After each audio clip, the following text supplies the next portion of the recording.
Friends, welcome to Kannan info Tamil. நம்ம இன்னைக்கு என்ன டாபிக் பார்க்க போறோம் அப்படின்னா, இந்தியாவின் சந்திராயன் 3 திட்டம் வெற்றியடைந்ததன் மூலம் நிலவில் தரையிறங்கிய 4வது நாடா இந்தியா உருவெடுத்திருக்காங்க. இந்த சூழ்நிலையில சந்திராயன் 3 திட்டத்தை வெற்றிகரமா செயல்படுத்திய இஸ்ரோ நிறுவனத்திற்கு பாராட்டுகள் குவிந்து வந்து கொண்டிருக்கு. சந்திராயன் 3 ப்ராஜெக்டோட சூடு குறைவதற்கு முன்பு சூரியனை ஆராய்வதற்காக ஆதித்யா L1 அப்படிங்கிற சேட்டலைட்டை இஸ்ரோ இன்று காலை 11:50க்கு லான்ச் செய்ய போறாங்க.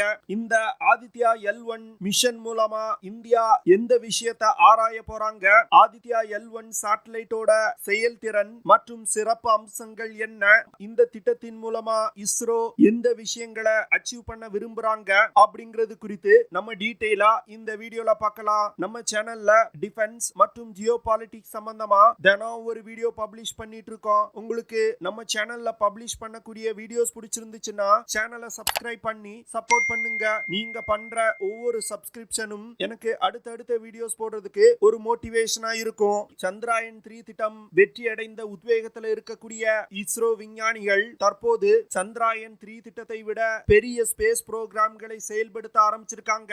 அதன் ஒரு பகுதியா சூரியனை ஆராயக்கூடிய ஆதித்யா L1 அப்படிங்கிற சேட்டலைட்டை லான்ச் செய்ய போறாங்க.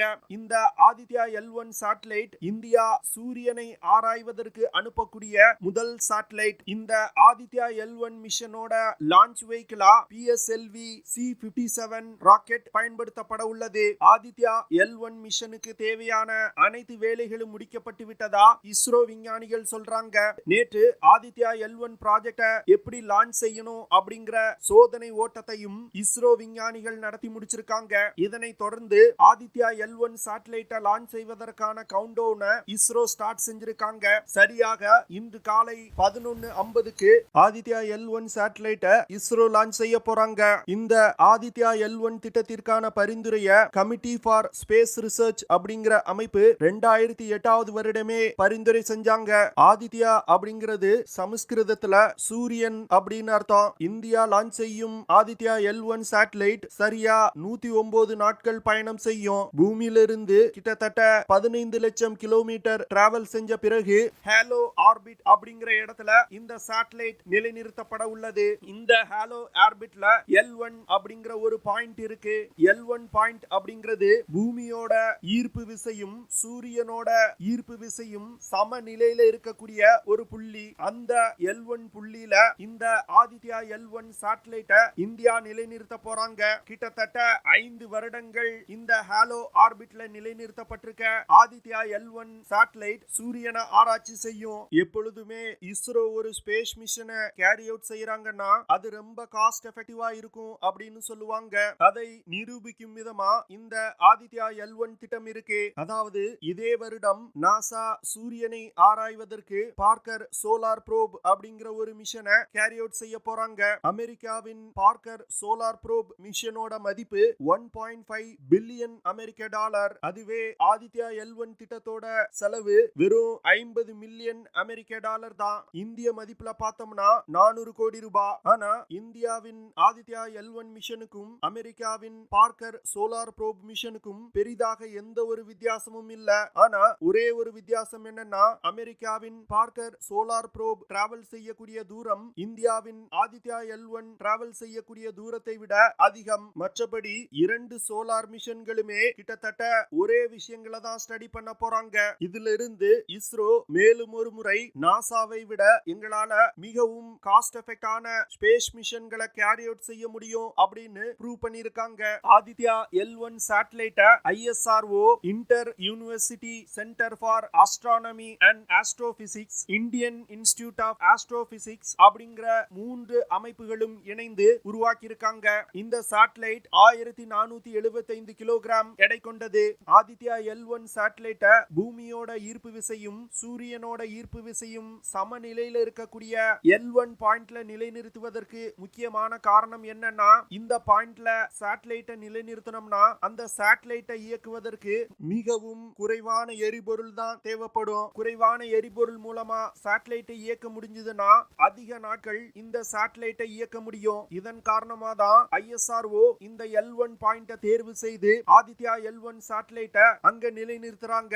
இந்த ஆதித்யா L1 திட்டத்தை முதல்ல சிறிய அளவுல செய்வதற்கு இந்தியா திட்டமிட்டாங்க. அதாவது சேட்டலைட்டோட எடையே வெறும் 400 கிலோகிராம் இருந்தா போதும் அப்படின்னு முடிவு செஞ்சாங்க. ஆனா 2016ல ஆதித்யா திட்டத்திற்காக 3 கோடி ரூபாய் நிதி ஒதுக்கப்பட்டது. இந்த 3 கோடி ரூபாயை வச்சு அந்த மிஷனோட ஸ்கோப் என்ன அப்படின்னு இஸ்ரோ முடிவு செஞ்சாங்க. அதற்கு பிறகுதான் ISRO ஆதித்யா L1 சேட்டலைட்ட 1500 கிலோகிராம் எடை கொண்ட மிகப்பெரிய சேட்டலைட்டா உருவாக்கணும் அப்படின்னு முடிவு செஞ்சாங்க. இந்த ஆதித்யா L1 சேட்டலைட்ட இந்தியா வெற்றிகரமா நிலைநிறுத்தினாங்கன்னா சூரியனை ஆராய்வதற்கான சேட்டலைட்ட நிலைநிறுத்திய உலகின் 5வது நாடா இந்தியா உருவெடுப்பாங்க. இந்தியாவிற்கு முன்பு சீனா சூரியனை ஆராய்வதற்கு 2 ஸ்பேஸ் கிராப்ட் அனுப்பியிருக்காங்க. போன வருடம் கூட advanced space based solar observatory அப்படிங்கிற சேட்டலைட்ட சீனா லான்ச் செஞ்சிருக்காங்க. ஏற்கனவே ஜப்பான், UK, அமெரிக்கா மற்றும் ஐரோப்பிய நாடுகளும் இணைந்து ஹேனோட் அப்படிங்கிற சேட்டலைட்ட சூரியனை ஆராய்வதற்கு அனுப்பி வச்சிருக்காங்க. நாசா மற்றும் யூரோப்பியன் ஸ்பேஸ் ஏஜென்சி சூரியனை ஆராய்வதற்கு SOSH அப்படிங்கிற சேட்டலைட்ட லான்ச் செஞ்சிருக்காங்க. இந்த SOSH திட்டத்தின் மூலமா அனுப்பப்பட்ட சேட்டலைட் கிட்டத்தட்ட 42 மில்லியன் கிலோமீட்டர் தூரம் வரைக்கும் டிராவல் செஞ்சிருக்கு. இந்த சேட்டலைட் 2021ல சூரியனோட அப்பர் அட்மாஸ்பியரை கடந்திருக்கு. இந்தியா அனுப்பக்கூடிய ஆதித்யா L1 சேட்டலைட்டோட பிரதான நோக்கமே சோலார் கொரோனா அப்படின்னு சொல்லக்கூடிய சூரியனோட மேற்பரப்பை ஆராய்வது. அது மட்டும் இல்லாம சூரியன்ல ஏற்படக்கூடிய சோலார் விண்ட் அப்படிங்கிற ஒரு பினாமினாவையும் இந்த மிஷன் மூலமா இந்தியா கண்காணிக்க போறாங்க. இஸ்ரோ இந்த ஆதித்யா L1 திட்டத்தின் மூலமா சூரியன் தொடர்பா இருக்கக்கூடிய பல்வேறு மர்மங்களுக்கு விடை கண்டுபிடிப்பதற்கு முயற்சி செய்ய போறாங்க. அதுவும் குறிப்பா சூரியனோட அப்பர் அட்மாஸ்பியர்ல 18 லட்சம் ஃபாரன்ஹீட் வெப்பம் இருக்கு. அதுவே லோவர் அட்மாஸ்பியர்ல வெறும் 10,340 ஃபாரன்ஹீட் வெப்பம் தான் இருக்கு. இதற்கு காரணம் என்ன, எதற்காக சூரியன்ல இவ்வளவு வெப்ப வேறுபாடு இருக்கு அப்படிங்கிற பல்வேறு கேள்விகளுக்கு விடை கண்டுபிடிப்பதற்கு தான் இந்தியா இந்த ஆதித்யா L1 மிஷனை ஸ்டார்ட் செஞ்சிருக்காங்க. ஆதித்யா L1 சேட்டலைட்ல 7 விதமான கருவிகள் பொருத்தப்பட்டிருக்கு.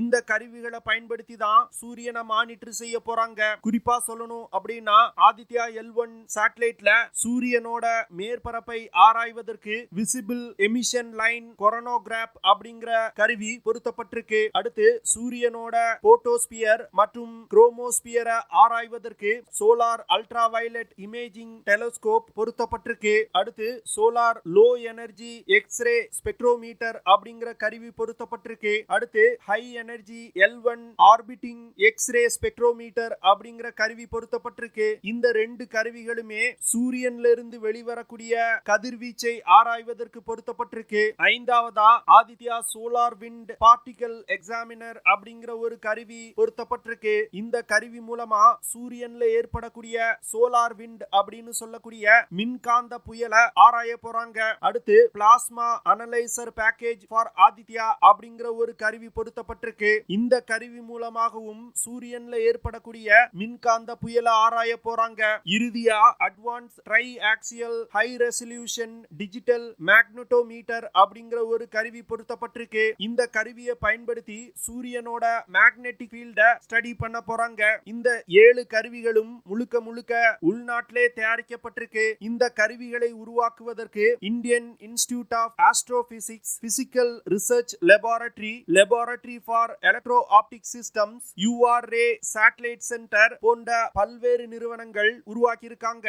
ஆதித்யா L1 சேட்டலைட்ட மட்டும் L1 லக்ரேஞ்ச்ல இந்தியா நிலைநிறுத்திட்டாங்கன்னா இது ஒரு மிகப்பெரிய சாதனையா இருக்கும். வல்லரசு நாடுகள் மட்டுமே செய்து வந்த சூரியன் தொடர்பான ஆராய்ச்சியை இந்தியா போன்ற நாடும் செய்ய ஆரம்பிக்கும். ஆதித்யா திட்டத்தோட வெற்றி அப்படின்னு எதை சொல்லுவாங்கன்னா ஆதித்யா L1 சேட்டலைட்ட லான்ச் செஞ்சதுல இருந்து கிட்டத்தட்ட 109 நாட்கள் பயணிக்கும். அதற்கு பிறகு பூமியில இருந்து 15 லட்சம் கிலோமீட்டர் டிராவல் செஞ்ச பிறகு L1 லக் பாயிண்ட இந்த சேட்டலைட் அடையும். இந்த L1 லக் பாயிண்ட்ல ஆதித்யா L1 சேட்டலைட்ட நிலைநிறுத்துவதுதான் இந்த திட்டத்தோட வெற்றியை நிர்ணயிக்கும். அதனால L1 லக் பாயிண்ட்ல ஆதித்யா L1 சேட்டலைட்ட இந்திய விஞ்ஞானிகள் கண்டிப்பா வெற்றிகரமா நிலைநிறுத்துவாங்க அப்படின்னு நான் நம்புறேன். நீங்க என்ன நினைக்கிறீங்க?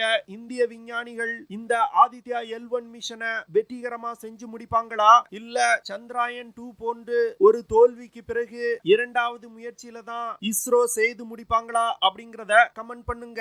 ஓகே ஃப்ரெண்ட்ஸ், நம்ம வீடியோவோட நிறைவு பகுதிக்கு வந்துட்டோம். இதெல்லாம் தான் நான் உங்ககிட்ட ஷேர் பண்ணணும் அப்படின்னு நினைச்ச விஷயங்கள். ஐ ஹோப் நான் ஷேர் பண்ண விஷயங்கள் உங்களுக்கு பிடிச்சிருக்கும்னு நினைக்கிறேன். அப்படி பிடிச்சிருந்துச்சுன்னா ஷேர் பண்ணுங்க, லைக் பண்ணுங்க, கமெண்ட் பண்ணுங்க. மறக்காம நம்ம சேனலுக்கு சப்ஸ்கிரைப் பண்ணுங்க.